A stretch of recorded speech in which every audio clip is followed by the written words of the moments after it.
Assalamualaikum warahmatullahi wabarakatuh. Selamat pagi, salam sejahtera untuk kita semua.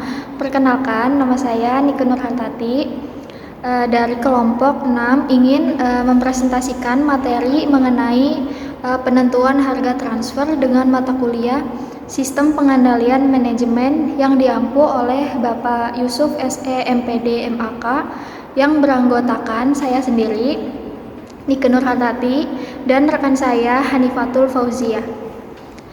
Materi yang pertama yang akan disampaikan oleh rekan saya. Sebelumnya, perkenalkan, nama saya Hanifatul Fauzia. Saya di sini akan memaparkan materi terkait penentuan harga transfer. Berikut poin-poin yang akan saya sampaikan terkait dengan penentuan harga transfer, yaitu yang pertama definisi harga transfer, yang kedua syarat terpenuhinya harga transfer, yang ketiga ada tujuan harga transfer, yang keempat metode penentuan harga transfer, yang kelima harga transfer berdasar harga pasar, dan yang keenam ada studi kasus. Yang pertama, definisi harga transfer. Dalam arti luas, harga transfer adalah harga barang atau jasa yang ditransfer antar pusat pertanggungjawaban dalam satu organisasi tanpa memandang bentuk pusat pertanggungjawabannya. Sedangkan dalam arti yang sempit, harga transfer adalah harga barang atau jasa yang ditransfer antar pusat laba atau setidak-tidaknya salah satu dari pusat pertanggungjawaban yang terlibat merupakan pusat laba. Lalu yang kedua ada syarat terpenuhinya harga transfer.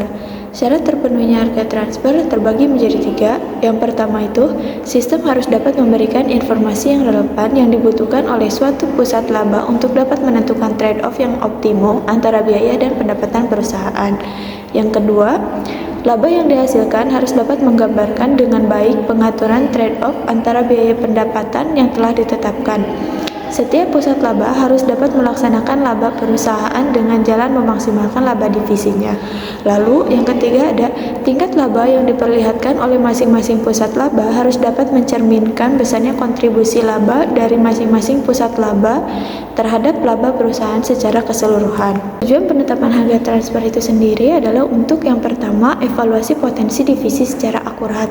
Artinya, tidak satupun manajer divisi yang memperoleh keuntungan dengan mengorbankan kepentingan divisi lain. Yang kedua, keselarasan tujuan. Berarti, para manajer mengambil keputusan yang memaksimalkan laba perusahaan dengan memaksimalkan laba divisinya.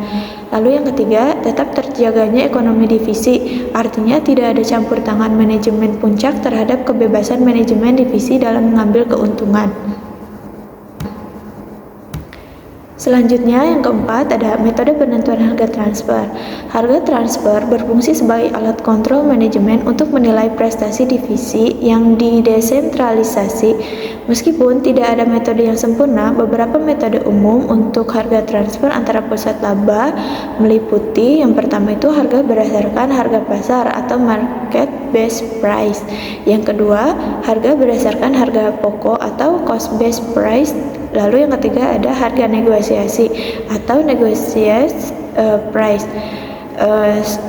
Studi Pensil pada tahun 1979 menunjukkan bahwa 47% perusahaan lebih memilih metode harga pokok, diikuti oleh harga pasar 31% dan negosiasi sebesar 22% dari 249 responden. Sementara itu, dari studi Govindarajan pada tahun 1994 menunjukkan preferensi serupa, yaitu 53% untuk harga pokok, 31% untuk harga pasar, dan 16% untuk negosiasi dari 470 responden. Lalu selanjutnya yang kelima ada harga transfer berdasar harga pasar. Metode harga transfer ini menggunakan mekanisme permintaan dan penawaran pasar untuk menentukan harga, sehingga dianggap sebagai cara terbaik dalam menyelesaikan masalah harga transfer. Keunggulan dari metode ini yang pertama yaitu kesesuaian dengan konsep pusat laba, memungkinkan evaluasi prestasi berdasarkan laba yang dihasilkan. Lalu yang kedua ada optimalisasi laba divisi, mendorong divisi untuk fokus pada pencapaian laba. Lalu yang ketiga ada filosofi desentralisasi, yaitu mendukung identifikasi operasi perusahaan yang menguntungkan atau tidak.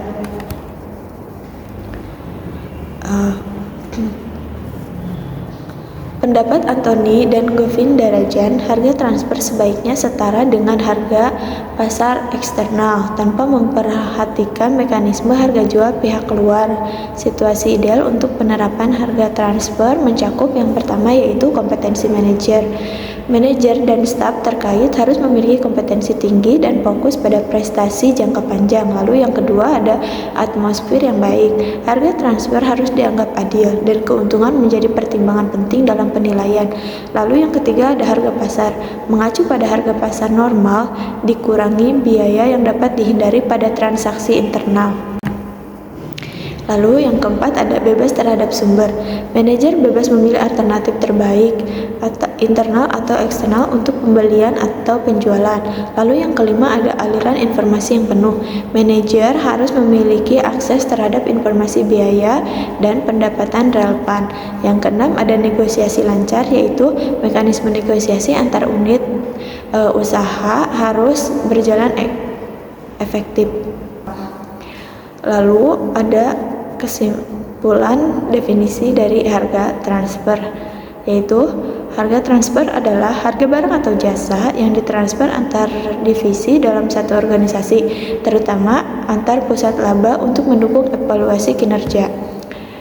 Lalu selanjutnya yaitu kesimpulan mengenai materi penentuan harga transfer. Yang pertama itu ada syarat efektif. Syarat efektif itu harus menyediakan informasi relevan untuk keputusan biaya pendapatan.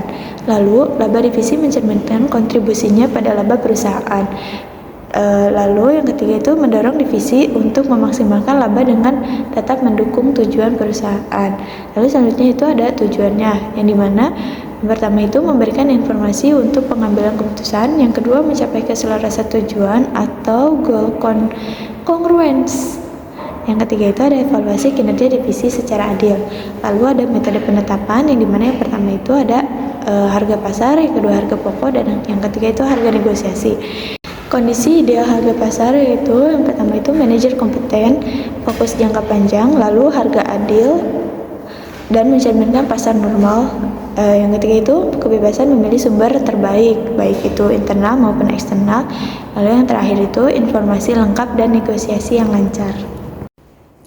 Saya akan menyampaikan studi kasus mengenai materi terkait, yaitu studi kasus pada PT Garuda Indonesia, yang dimana masalahnya itu yang pertama dalam menentuan harga tiket. Bagaimana si PT Garuda Indonesia tersebut menentukan harga tiket yang kompetitif namun tetap menguntungkan perusahaan, terutama ketika ada persaingan yang ketat dari maskapai lain. Yang kedua, ada alokasi biaya perawatan pesawat. Bagaimana pengalokasian biaya perawatan pesawat kepada masing-masing penerbangan agar adil dan akurat. Yang ketiga, ada penentuan harga makanan. Bagaimana menentukan harga makanan yang disajikan di dalam pesawat agar sesuai dengan kualitas dan biaya produksi. Penerapan harga transfernya yaitu untuk mengatasi masalah tersebut, PT Garuda Indonesia menerapkan sistem harga transfer dalam pengendalian manajemennya, yaitu beberapa penerapannya. Yang pertama, harga transfer tiket, di mana divisi penerbangan akan membeli tiket dari divisi lain, misalnya untuk penerbangan kode share dengan harga transfer yang telah ditentukan berdasarkan biaya marginal dan nilai pasar. Harga transfer ini akan mempengaruhi laba masing-masing divisi dan menjadi dasar evaluasi kinerja. Yang kedua ada harga transfer perawatan pesawat. Divisi perawatan pesawat akan menentukan harga transfer untuk setiap jenis perawatan yang dilakukan kepada divisi penerbangan. Harga transfer ini akan memperhitungkan biaya langsung, biaya tidak langsung, dan tingkat kompleksitas perawatan. Yang ketiga ada harga transfer makanan. Divisi catering akan menentukan harga transfer untuk setiap jenis makanan yang disajikan di dalam pesawat. Harga transfer ini akan memperhitungkan biaya bahan baku, tenaga kerja, dan juga overhead. Selanjutnya yaitu adapun manfaat dari penerapan harga transfer yang dilakukan oleh PT Garuda Indonesia, yaitu yang pertama, peningkatan efisiensi. Sistem harga transfer mendorong setiap divisi untuk lebih efisien dalam menjalankan operasionalnya, karena laba masing-masing divisi akan dipengaruhi oleh harga transfer yang ditetapkan. Yang kedua, pengambilan keputusan yang lebih baik. Informasi mengenai harga transfer dapat digunakan sebagai dasar dalam pengambilan keputusan strategis, seperti penentuan rute penerbangan baru, pemilihan jenis pesawat, dan pengembangan menu makanan. Yang ketiga yaitu evaluasi kinerja yang lebih akurat. Sistem harga transfer memungkinkan perusahaan untuk melakukan evaluasi kinerja masing-masing divisi secara lebih akurat, sehingga dapat mengidentifikasi divisi yang berkinerja baik dan yang perlu ditingkatkan. Beberapa ada tantangan dalam masalah tersebut, yaitu yang pertama, kompleksitas penerapan sistem harga transfer pada perusahaan sebesar Garuda Indonesia merupakan hal yang kompleks dan membutuhkan sistem informasi yang baik serta sumber daya manusia yang kompeten. Yang kedua, ada negosiasi, di mana penentuan harga transfer seringkali melibatkan negosiasi antara berbagai divisi, sehingga diperlukan keterampilan negosiasi yang baik untuk mencapai kesepakatan yang saling menguntungkan. Dari semua materi studi kasus tersebut dapat kesimpulan pada PT Garuda Indonesia, yaitu menunjukkan bahwa penerapan sistem harga transfer dalam pengendalian manajemen dapat memberikan manfaat yang signifikan bagi perusahaan. Namun, beberapa penerapan sistem ini juga memerlukan perencanaan yang matang dan dukungan dari seluruh pihak yang terlibat. Setelah mengalami restrukturasi besar-besaran pada awal dekade 2010-an, Garuda Indonesia tersebut secara intensif melakukan berbagai upaya perbaikan, termasuk di bidang sistem pengendalian manajemen. Sistem harga transfer memungkinkan besar mulai diterapkan secara lebih sistematis pada periode ini. Berikut tadi materi yang dapat saya dan rekan saya sampaikan terkait materi penentuan harga transfer. Terima kasih. Wassalamualaikum warahmatullahi wabarakatuh.